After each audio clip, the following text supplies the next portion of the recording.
It seems investigating murders in South Carolina's Lowcountry is really turning into a thing. That's why we've created another podcast focusing specifically on the murder of Stephen Smith. We, of course, have continuing coverage for you on the Hidden Killers podcast and True Crime Today. But if you want a channel exclusively dedicated to the coverage of the investigation and finding justice for Stephen Smith, be sure to search and press subscribe to The Murder of Stephen Smith. Search that wherever you download podcasts and press subscribe as we bring you daily coverage of the investigation into the murder of Stephen Smith and the quest for justice. Search The Murder of Stephen Smith wherever you get podcasts. Hope you're having a great weekend. This is our Week in Review, a look back at some of the most compelling stories we've covered for you in the last 7 days. Brand new episodes back Monday, right here. This is the Hidden Killers Podcast. The Hidden Killers Podcast with Tony Bruschi. In the quiet rural corners of South Carolina, something sinister was brewing. Detectives for years were kept in the dark about the 2015 hit-and-run death of Stephen Smith, a young man whose lifeless body was discovered on a desolate stretch of road.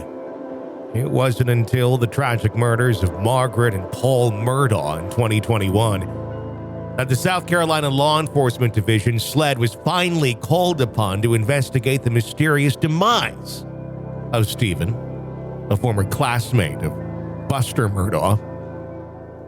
Stephen's tragic end, first thought to be a simple hit and run, slowly unraveled into something far more chilling. There were whispers of a secret gay relationship between him and Buster. Suspicions grew that Stephen's death had been deliberately swept under the rug. His heartbroken mother, Sandy, reached out to the FBI in 2016, implicating Buster and claiming that the investigation had been deliberately derailed. In a valiant effort to uncover the truth, Sandy, Stephen's mother, even launched a GoFundMe to exhume her son's body, hoping for a new unbiased look at the remains and a more accurate determination of the cause of her son's death. She sought the truth, and her unyielding perseverance paid off as donations poured in, far exceeding the initial goal. His body will be exhumed. SLED making a statement today in light of the attention finally put onto the death of Stephen Smith. Stephen's mother's letter to the FBI being revealed, and accusations running wild. South Carolina Law Enforcement Division, SLED, provided a statement into the death of Stephen Smith and the investigation. It reads,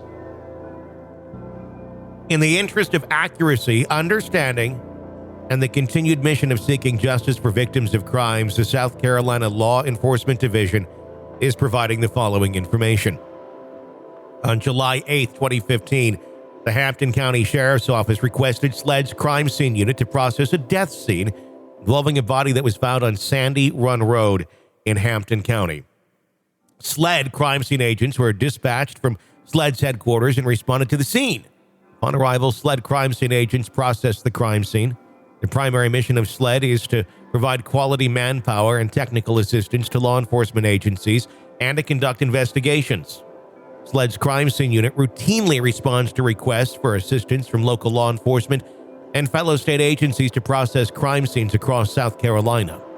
The involvement of SLED's crime scene unit at a scene does not automatically indicate a SLED investigation. On July 8, 2015, SLED crime scene agents attended an autopsy of Stephen N. Smith, where medical examiner Dr. Aaron Presnell concluded Mr. Smith died from being struck by a motor vehicle. Due to the medical examiner's determination, the Hampton County Sheriff's Office requested the South Carolina Highway Patrol to investigate. Mr. Smith's death. Handing it off once again.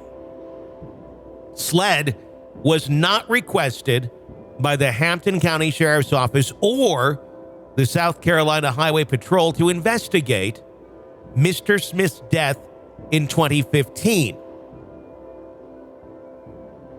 Seems that they didn't want this to be looked at any further. Never mind that there was no evidence of an actual hit and run or him being struck by a vehicle. Yet, that's what medical examiner Dr. Aaron Presnell put down.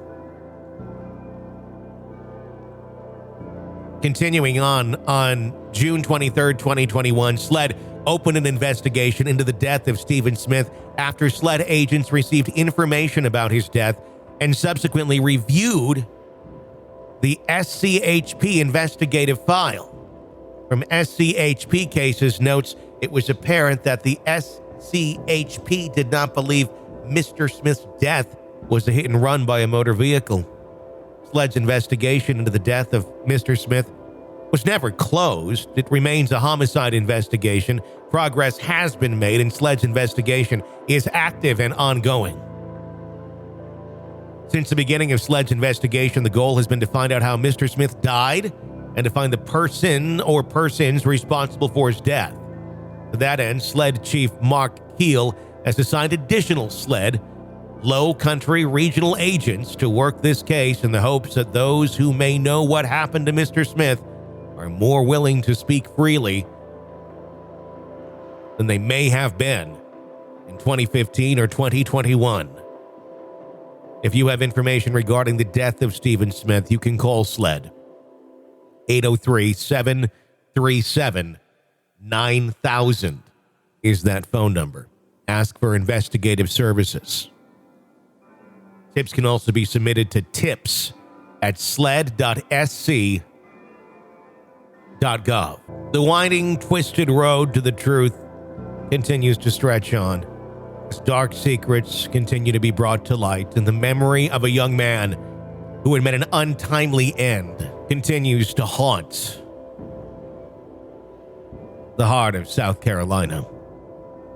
Sandy, undeterred, continues her quest for justice, hoping that one day her beloved son's memory will be honored with the truth. As the shadows of the Murdaugh family loom large, the people of South Carolina are left to wonder what secrets still lie beneath the surface of this powerful dynasty. And when will the truth finally be revealed? You're listening to the Hidden Killers Podcast with Tony Bruschi. Oh, this is just getting deeper and deeper and moving faster and faster. Probably more movement on this investigation in the last week than there has been in 7 years. It's funny how that works when a fire is lit under something and there's public pressure to do the right thing. Hopefully, the right thing is done.